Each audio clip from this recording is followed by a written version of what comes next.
Okey, selamat pagi kepada Cik Syahrini Saravanan, Ketua Panitia Sejarah. Hari ini kita akan bercakap tentang tajuk guru kurang bersedia dalam PDPR. Cik Syahrini, saya akan bertanya dengan awak beberapa soalan dan saya harap awak dapat memberi jawapan yang jelaslah yang mungkin dapat digunakan untuk membantu guru-guru nanti. Boleh Pak. Okey, soalan saya yang pertama, mengapakah sesi pembelajaran bagi setengah pelajaran agak membosankan? Kalau ikutkan saya, apa yang saya lihat sebenarnya guru ni dia kurang kreatif dan juga dia ada masalah untuk inovatif lah. Dia bersikap inovatif dia tu kurang. So dia mengalami kesukaran untuk sediakan bahan-bahan ICT terutama dalam pembelajaran secara talian. Okey. Ikut saya. Adakah kamu rasa guru-guru telah diberi latihan oleh pihak-pihak tertentu seperti PPD, JPN berkaitan pengendalian PDPR? Kalau ikutkan saya, rasanya latihan ada tetapi taklah secukup untuk cikgu-cikgu untuk amalkan. So saya rasa kebanyakan cikgu ni dia sebenarnya cari inisiatif dia sendiri untuk menyediakan bahan. Dia akan tengok tutorial, dia buat bahan berdasarkan apa yang dia belajar, dia cari dia bahan sendiri, sumber daripada internet sendiri dan digunakan aplikasi-aplikasi yang bersesuaian ikut apa yang dia nak. Oh, ini bermakna guru terpaksa buat lebih homework lah sebelum dia sediakan bahan-bahan PDPR kan, begitu? Ya. Okey, soalan saya seterusnya, mengapa bahan-bahan pembelajaran untuk kelas PDPR tidak disediakan oleh guru mata pelajaran itu sendiri tetapi diambil ataupun dia copy paste dari guru lain?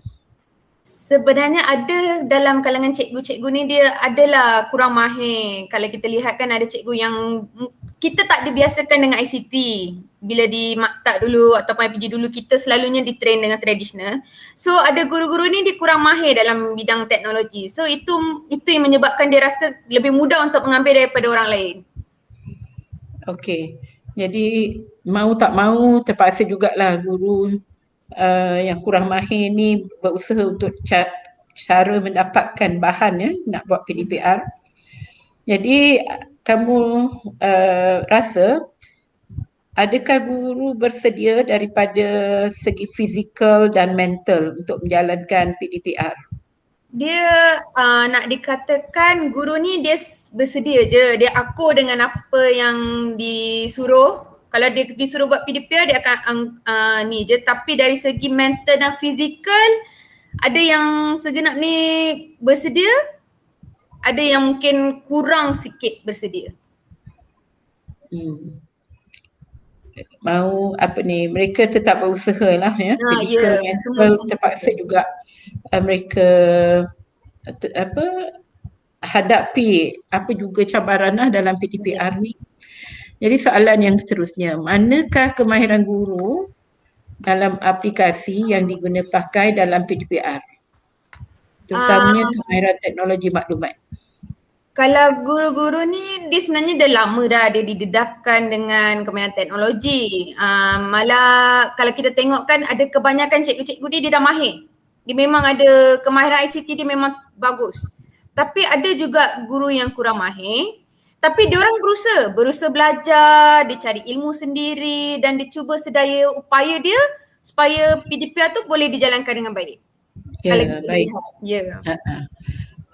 Benar ya, sebab saya perhatikan banyak guru-guru kongsi lah ya ilmu yang mereka ada tu dalam grup-grup guru sendiri. Jadi soalan yang keenam, adakah guru mempunyai peranti yang cukup dan kemudian internet yang mencukupi untuk mereka jalankan PDPR? Kalau nak lihat ada guru yang cukup, ada guru yang kurang cukup sebab kalau kita lihat sebab ada kalangan guru yang kemungkinan akan ada anak banyak dan dia terpaksa kongsi dia punya gadget bersama anak-anak dia. So dia akan mengganggu sikit lah, dia akan ada gangguan dia sikit dalam sharing, kongsian gadget. Lepas tu kalau internet ni, gangguan internet ni memang banyak lah, kebanyakan tempat memang akan tiba-tiba je dia akan offline. So saya rasa cikgu-cikgu ni walaupun dia ada gangguan tapi kami cubalah sedaya upaya kami untuk salurkan juga melalui saluran-saluran lain supaya murid ni tak adalah ketinggalan. Yalah, masalah peranti ni bukan hanya dihadapi oleh guru sendiri, malah ibu bapa pun saya rasa kan, yang ada anak lebih dari seorang kadang-kadang bertindih masa. Okey, apakah yang boleh dilaksanakan untuk menepati silibus pembelajaran?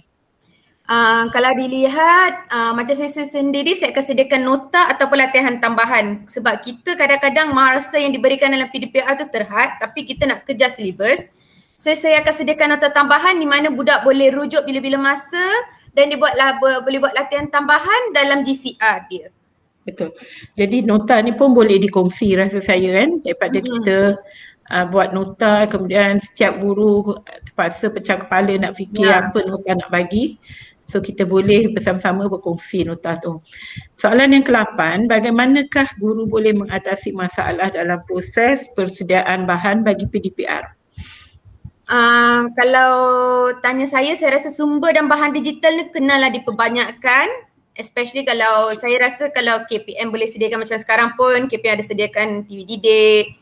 Kalau ada lagi banyak sumber yang kita boleh akses bahan digital lah, terutamanya saya rasa dia akan bantu dalam persediaan guru sebab sekarang banyak yang kita menggunakan bahan daripada internet. Buku kita tak boleh gunakan sebab kita buat PDPR online, pembelajaran online. So saya rasa bahan digital dengan sumber digital. Okey. Bahan digital ni pun tempat diperkongsikan pun elok dimaklumkanlah kepada guru-guru, betul tak? Supaya guru-guru tahu di source-nya dapatkan bahan tu. Soalan seterusnya yang ke-9, apakah yang boleh dilakukan oleh guru yang mempunyai masalah capaian internet di rumah? Okey, kalau cikgu yang ada masalah internet kat rumah, saya cadangkan mungkin kita boleh sediakan modul ataupun lembaran tetapi dalam bentuk soft copy.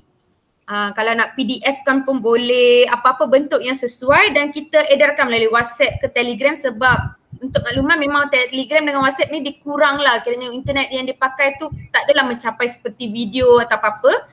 Kita bagi nota dan lembaran dalam modul tu kita bagi kat budak dalam soft copy. So budak tu boleh akses bila-bila masa dia print, dia boleh buat di rumah.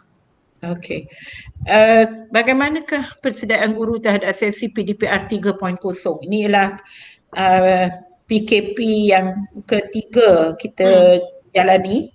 So bagaimana persediaan guru? Saya rasa ada juga dalam kalangan guru yang masih lagi kurang bersedia sebab kita telah dibiasakan dengan konsep lain sebab kita sekejap online, sekejap kita balik ke sekolah. So saya rasa dia akan mengambil masa sedikit bagi cikgu ni untuk kendalikan aplikasi lah. Kiranya dia nak kukuhkan dia punya kemahiran dalam online ni, dia akan mengambil masa sedikit. Begitu. Bagaimana apa peranan guru yang perlu diberi tumpuan ketika PDPR? Dia sebenarnya semuanya mindset lah, mindset cikgu. Dia kiranya sistem ni kita kena berbetulkan sebab ada cikgu ni dia kata sistem ni tak boleh diguna pakai, dia kata ada kena buat penambahbaikan tapi kita ni sepatutnya fleksibel dan kita kena berubah dan kena tambah baik. Ni guru juga dia kena akui sebab sekarang parents yang banyak handle pembelajaran budak di rumah. Kita ni sebagai cikgu janganlah terlalu orang kata sombong atau apa-apa. Kita pun kenalah jalankan macam kita kena ada cooperation dengan ibu bapa ataupun penjaga supaya kiranya kita boleh menjayakan PDPR yang kita jalankan. Ya, maksudnya kerjasama antara guru dengan ibu bapa, antara ibu bapa dengan guru sangat penting dalam merealisasikan PDPR ini. Betul kan? Betul. Kalau ibu bapa tak memberikan kerjasama, mungkin itulah yang banyak guru hadapi di mana anak-anak murid tidak membuat apa-apa, tidak join kelas yang cikgu buat. Okey, soalan terakhir dari saya. Bagaimanakah guru ingin fokus pada persediaan diri sendiri dan akhirnya mewujudkan pengajaran berkesan dalam PDPR? Kalau diikutkan saya rasa cikgu ni kalau dia nak ajar satu topik contohnya, janganlah bagi terus satu topik besar tu kepada budak. Sebenarnya cikgu ni dia boleh kecilkan topik-topik pembelajaran dia boleh pecahkan topik-topik kepada bahagian kecil supaya kita boleh fokus. Dan guru ni sebenarnya dia boleh bina lah bahan-bahan digital, contohnya game ke, aktiviti-aktiviti yang bersesuaian. Sebab kalau kita tengok Google Meet sekarang pun dia ada aplikasi aktiviti. So cikgu ni dia gunakan semua benda tu dan pastikanlah dia bersesuaian. Janganlah gunakan aktiviti yang kurang bersesuaian supaya budak ni pun kiranya kita boleh kukuhkan kita punya pengajaran dan dia boleh bina lah penilaian, kiranya selain daripada aktiviti tu kita juga dapat menilai budak dalam talian bila kita mengajar. Kiranya tak adalah budak tu off track. Maksudnya penilaian PBD. Ya, penilaian PBD terutamanya. Sebab penilaian PBD itu ongoing Ya. Walaupun kita tidak dapat bersemuka. Baiklah, terima kasih Cik Syarini di atas soal jawab yang telah Cik Syarini join jalankan bersama saya ini. Diharapkan PDPR semua guru akan bertambah baik setelah perkongsian ini kita dapat fahami apa masalah-masalah yang dihadapi oleh guru dan seterusnya mungkin dapat ditambah baik pada masa akan datang. Baiklah, itu sahaja. Terima kasih. Terima kasih Puan.